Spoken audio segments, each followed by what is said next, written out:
தேசத்தின் நம்பிக்கை மாத இதழ் அப்பா பதிப்பகம் இணைந்து வழங்கும் நேர்மையாளர் சகாயம் IAS அவர்களின் அனுபவ பதிவில் கடைசி தரையில் கண்டாங்கி சேலை சென்னை புத்தக கண்காட்சியில் விற்பனையாகிக் கொண்டிருக்கிறது. இன்கம் டாக்ஸ் இந்த ஒரு சிறப்பு நிகழ்ச்சிக்கு என்னை இங்கே கமிஷனர் அவர்கள் எல்லாரும் எனக்கு அழைப்பு கொடுத்து என்னுடைய அன்புக்குரிய அண்ணன் ரகு அவர்கள் இங்கே கண்டிப்பாக வரணும்னு சொன்னாங்க. எனக்கு ஒரு 4 நாளைக்கு முன்னாலே பொங்கல் வந்து ஒரு ஃபீல் வந்துருச்சு. எனக்கு இங்கே வந்து இந்த விழாவை கொஞ்சம் மக்களாக சேர்ந்து சிறப்பாக பண்ணணுங்கிற எனக்கு ஒரு அந்த ஆசை இருந்துச்சு. அந்த ஆசையை இந்த அளவு மூலியமாக இங்கே வந்து சிறப்பாக பண்ணிட்டு இருக்கணும்னு என்ன முடிஞ்சு. பொங்கல்னாலே ஜல்லிக்கட்டு தான் மதுரையில். ஆமாம், அங்கே பார்க்க அவங்களை எதிர்பார்க்கலாமா? ஐயா, மாடு பிடிக்கிற அளவுக்குலாம் நான் கிடையாது. நீங்கள் மாடு பிடிக்கிறது வேணால் பார்க்கலாமா? எங்கிட்ட பிடிக்கிறது மாடு அதில் கொண்டு தள்ளி விட்டு போயிடாதீங்க. பார்க்க வருவீங்களா? அதான் மாடு பார்க்க முடிஞ்சா அங்கே போவேன். இல்லைன்னா அந்த பொங்கலை முடிச்சுட்டு திருப்பி சென்னைக்கு போகணும், நிறையா வேலை இருக்குது. இல்லை, உங்களுக்கு முன்னாடி ஜல்லிக்கட்டு மாடு பிடிச்ச அனுபவம்லாம் இருக்குது? அதுவும் அப்படிதான். மாடை பார்த்து ஓடி இருக்கணும், பிடிச்சவனும் கிடையாது. அது எங்கிட்ட வருது யாருக்கு தெரியும். இப்போ எல்லாம் மாடு கொஞ்சம் கண்ட்ரோலில் வர்றாங்க. அப்போல்லாம் மாடு இங்கிட்ட பேசிக்கிட்டு பின்னால் ஒன்று குத்தி தீட்டு போயிடும். எப்போல்லாம் கண்ட்ரோல் இல்லாமல் இருந்துச்சு. இப்போ எல்லாம் கண்ட்ரோலோடு போய்கிட்டு இருக்குல்ல. ஜல்லிக்கட்டு ரொம்ப சிறப்பாக அழகாக இன்றைக்கி பெரிய லெவலில் போய்கிட்டு இருக்குல்ல. அதை போய் பார்க்க வேண்டிய சூழ்நிலை தான் போய் பார்ப்பேன். இல்லைன்னா உங்களை சிறப்பாக முடிச்சுட்டு போய் ஊரில் போய் மற்ற வேலைகளை பார்க்கணும். அடுத்த படத்துக்கு தயாராகிட்டு இருக்கோம். என்னென்ன படங்கள் நடிச்சிட்டு இருக்கீங்க? இப்போ கேங்கர்ஸு, சுந்தரிச்சி படம் கேங்கர்ஸு,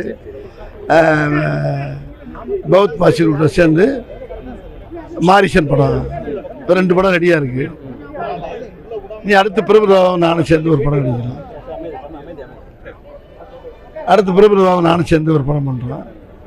அதாவது ஷூட்டிங் இப்போ ஏப்ரல் ஆரம்பிச்சுட்டாங்க, மார்ச்சில்.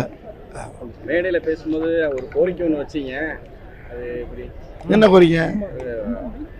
டாக்ஸ் எல்லாம் அதிகமாக இருக்கிற மாதிரி ஃபீல் பண்ணுறீங்க. கொஞ்சம் ஏழைகளுக்கு கொஞ்சம் பார்த்து போடுங்கன்னு. அது ஒன்றும் ஜாலியான மட்டும் தானே. அதான் என்ன கோரிக்கை? வரிகள் சொன்னால் தப்பு இல்லை. என்ன சார், ஏழை வாழைகளுக்கு கொஞ்சம் பார்த்து போட்டுருங்க, அவ்வளோதான். விஜய் சார் வந்து அரசியலுக்கு போயிட்டாரு, அவர் இடத்த நீங்க ஃபீல் பண்ணுவீங்களா சார்? வேற ஏதாவது பேசுமா? அஜித் கார் விபத்தா இருக்காரு, அதை எப்படி பாக்குறீங்க? வேற ஏதாவது பேசுவோமா? சரி, 23ஆம் புலிகேசியமா எடுத்து எப்போ உங்களை பார்க்கலாம்? எல்லா படமும் அடுத்த செலக்ட் பண்ணி வருது. இப்போ இல்லை, மாமன்னன்ல ஒரு நல்ல ஒரு கதாபாத்திரத்தில். ஆமாம், இது முழுநீள நகைச்சுவை படம் கேங்கர்ஸ். ரொம்ப சிறப்பாக இருக்கும்.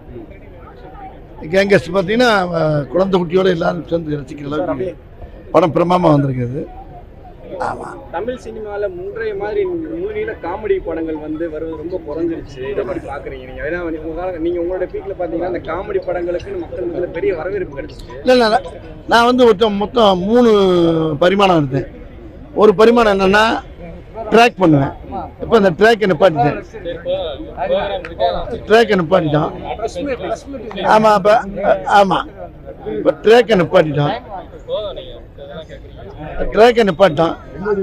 அப்புறம் ஹீரோக்குள்ள காம்பினேஷன் இருக்கும். அவன் தனியாக ஹீரோ பண்ணுவேன். இப்படி 3 வருஷம் கையில் கைவசம் வச்சுருக்கோம்ல. அதனால் இப்போ ட்ராக் பண்ணுற காமெடியெல்லாம் இப்போ இல்லை. இப்போ அதனால் இப்போ கதையோடு வர்றது. இப்போ கேங்கர்ஸுங்கிற படம்னா கதையோட ஹீரோ கூட வந்து ஒரு ஆதவன படம் மாதிரி முழுக்க இந்த மாதிரி கதையில் செலக்ட் பண்ணிட்டு